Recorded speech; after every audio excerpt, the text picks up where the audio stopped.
Hello friends, welcome to Pebbles. நம்ம இன்னைக்கு செய்ய போறது மஷ்ரூம் ரோல். அதாவது ரோல்க்கு வந்து நம்ம கோதுமை மாவு ஒரு கப் எடுத்துக்கலாம். இது கூட கொஞ்சமா உப்பு, எண்ணெய். இத வந்து நம்ம நல்லா சாஃப்ட்டா பிசைஞ்சு வச்சிட்டு மஷ்ரூம்க்கு நம்ம மசாலா சேர்த்து செய்ய போறோம். அதாவது மிளகாய்த்தூள், என்னென்ன மசாலா இருக்கோ அதெல்லாம் ஆட் பண்ணி நம்ம செய்யலாம். வாங்க எப்படி செய்யறதுன்னு பார்க்கலாம். நான் கோதுமை மாவு ஒரு கப் எடுத்துக்கிறேன். இது கூட நம்ம கொஞ்சமா சால்ட் ஆட் பண்ணிக்கலாம். இந்த அளவுக்கு இருந்தாலே போதும். இது வந்து ரைஸ் பிராண்ட் ஆயில். இது நம்ம 1 டேபிள்ஸ்பூன் ஆட் பண்ணிக்கலாம். இது நல்லா பிசைஞ்சிட்டு அதுக்கப்புறம் கொஞ்சம் கொஞ்சமாக தண்ணி விட்டு கொஞ்சம் சாஃப்டாக பிசைஞ்சிக்கலாம். ரொம்ப சாஃப்டாக இல்லை, ரொம்ப கெட்டியாகவும் இல்லை, நம்ம மீடியமான பதத்தில் பிசைஞ்சிக்கலாம். இதுக்கு வந்து நீங்கள் மைதா மாவு யூஸ் பண்ணலாம். நான் வந்து இன்றைக்கி கோதுமை மாவு எடுத்திருக்கேன். நல்லா நம்ம உப்பு எண்ணெய் மிக்ஸ் பண்ணிட்டோம். இப்போ தண்ணி ஊற்றிக்கலாம்.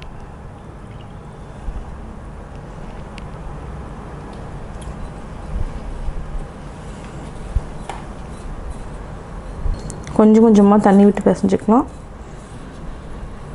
இப்போ நம்ம மாவு பிசைஞ்சிட்டோம்.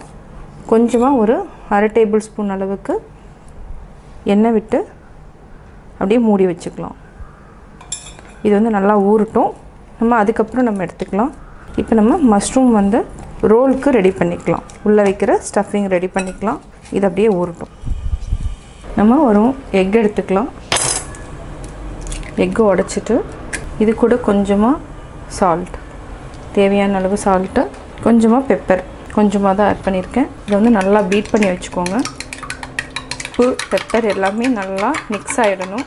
இது மாதிரி நல்லா பீட் பண்ணி வச்சுட்டோம். இது வந்து ஒரு சைடில் எடுத்து வச்சுக்கோங்க. இப்போ நம்ம மஷ்ரூம் வந்து ரெடி பண்ணிடலாம். ஸ்டஃபிங் நம்ம ஒரு பேனில் 3 டேபிள்ஸ்பூன் அளவுக்கு ஆயில் விட்டுருக்குறேன். இதுக்கு ஃபஸ்ட்டு வந்து நம்ம பச்சை மிளகாயை நல்லா வதக்கிக்கலாம். இது எண்ணெயில் வந்து வதக்கிட்டிங்கன்னா இந்த காரம் வந்து எண்ணெயில் வந்து இறங்கிடும். பச்சை மிளகாய் வந்து சாப்பிட்றப்போ காரம் அதிகமாக இருக்காது. அதுக்காக நான் எண்ணெயில் வதக்குறேன். பச்சை மிளகாய் நல்லா வதங்கிடுச்சு. அதாவது இந்த தோல் வந்து சுருங்கிடணும். அப்போ தான் சாப்பிட்றப்போ காரம் தெரியாது. இப்போ நம்ம ஒரு பெரிய வெங்காயத்தில் நான் வந்து 1/2 வெங்காயம் தான் எடுத்துருக்கிறேன். இதை பொடியாக நறுக்கியிருக்கேன். இதையும் நம்ம ஆட் பண்ணிக்கலாம். ஆனியன் வந்து ஆப்ஷனல் தான், நீங்கள் தேவைன்னா ஆட் பண்ணிக்கோங்க, இல்லைனாலும் வேண்டியதில்லை. இதுக்கு வந்து தக்காளி போட வேண்டாம். தக்காளி போட்டிங்கன்னா டேஸ்ட்டு டோட்டலாக மாறிடும். இது நல்லா பொன்னிறமாக வதக்கிக்கலாம். இதுக்கு நம்ம கொஞ்சமாக மஞ்சத்தூள், அதாவது ஒரு சிட்டிகை இருந்தாலே போதும். கொஞ்சமாக, அதாவது 1/4 டீஸ்பூனை விட கொஞ்சம் கம்மியாக தான் மிளகாத்தூள். கரம் மசாலா ஒரு சிட்டிகை, மஞ்சத்தூள் அளவுக்கு இருந்தாலே போதும். இது கூட சீரகத்தூள் அதே அளவு தான், 1/4 டீஸ்பூனுக்கு கம்மியாகவே நம்ம தனியாத்தூள். இவ்வளோ தான். மசாலா வந்து ஜாஸ்தி ஆட் பண்ணாதீங்க. இது கூட தேவையான அளவு கொஞ்சமாக நம்ம உப்பு ஆட் பண்ணிக்கலாம். மஷ்ரூம் வந்து நான் பொடியாக நறுக்கி வச்சுருக்கிறேன்.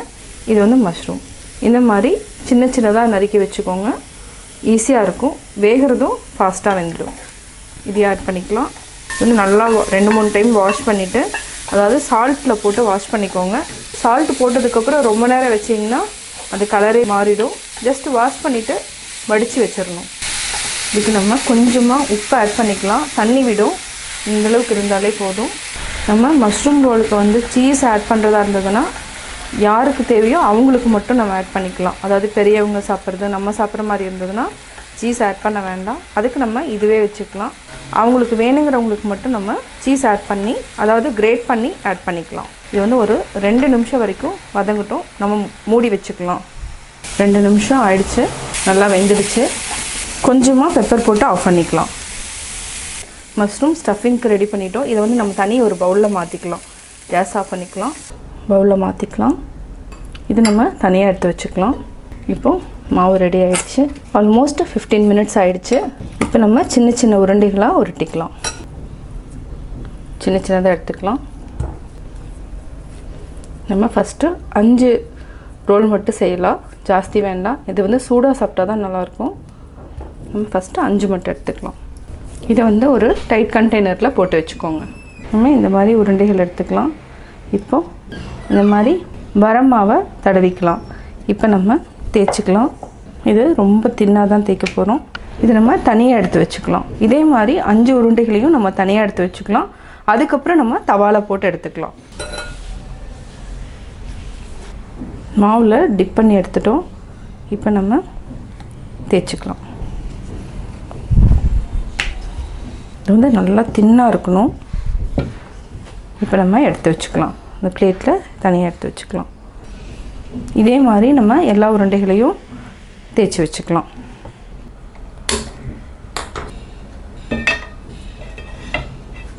இப்போ தவா காஞ்சிருச்சு, போட்டுக்கலாம்.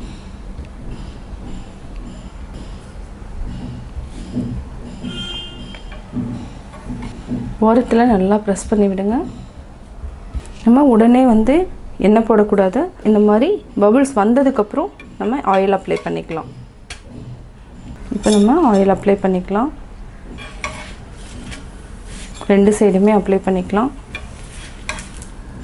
இப்போ நம்ம 2 டேபிள் ஸ்பூன் மட்டும் எக்கு நம்ம மேலே அப்படியே ஊற்றிக்கலாம். இது அப்படியே திருப்பி போடுங்க. இதை எடுத்துட்டு இது மேலே நம்ம அப்படியே வச்சுக்கலாம். சிம் பண்ணிக்கோங்க. அவ்வளோதான், ரோலுக்கு நம்ம ரெடி பண்ணிட்டோம். இதை அப்படியே தேய்க்கிறதுல அப்படியே வச்சுட்டு ரோல் மாதிரி சுற்றிக்கலாம். நம்ம இது வந்து பைட் பண்ணி சாப்பிட்றதுக்கு ரொம்ப நல்லாயிருக்கும். இது வந்து நீங்கள் லஞ்ச் பாக்ஸுக்கு கொடுத்து விடலாம், ஈஸியாகவும் இருக்கும் உங்களுக்கு. இதை நம்ம அப்படியே எடுத்து வச்சுக்கலாம்.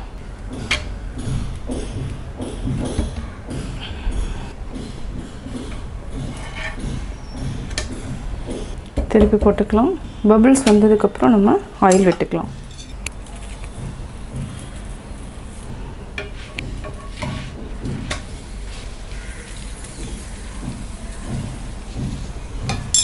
அதாவது எக்கு வந்து ஆல்ரெடி பீட் பண்ணி வச்சுருக்கிறோம், இதை ஆட் பண்ணிக்கலாம். இதுக்கு நம்ம லைட்டாக குழந்தைங்களுக்கு கொடுக்கறதுனால சீஸ் ஆட் பண்ணிக்கலாம்.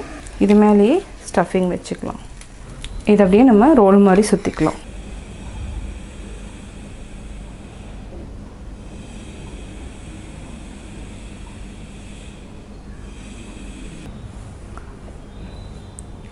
சுவையான மஷ்ரூம் ரோல் ரெடி. நான் மஷ்ரூம் ரோல் எப்படி செஞ்சேங்கிறத பார்த்தீங்க. இது வந்து என்னென்னா குழந்தைகளுக்கு ரொம்ப பிடிக்கும். குழந்தைகளுக்கு பிடிக்கும் அப்படின்னா நீங்கள் கொஞ்சம் சீஸ் கூட ஆட் பண்ணிக்கலாம், அதுவும் நல்லா டேஸ்ட்டாக இருக்கும். இந்த வீடியோ பிடிச்சதுன்னா லைக் பண்ணுங்கள், ஷேர் பண்ணுங்கள், கமெண்ட் பண்ணுங்கள். மறக்காமல் பெபிள்ஸ் தமிழ் சேனலையும் கோபி சுதா சேனலையும் சப்ஸ்கிரைப் பண்ணுங்கள்.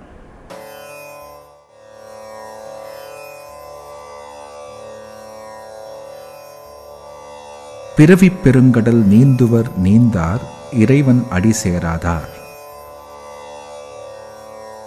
கடவுளின் திருவடிகளை வணங்க வேண்டும். அவரின் அருளால்தான் பிறவிக் கடலை நீந்தி கடக்க முடியும். திருவடிகளை வணங்காதவர்களால் பிறவிக் கடலை கடக்க முடியாது.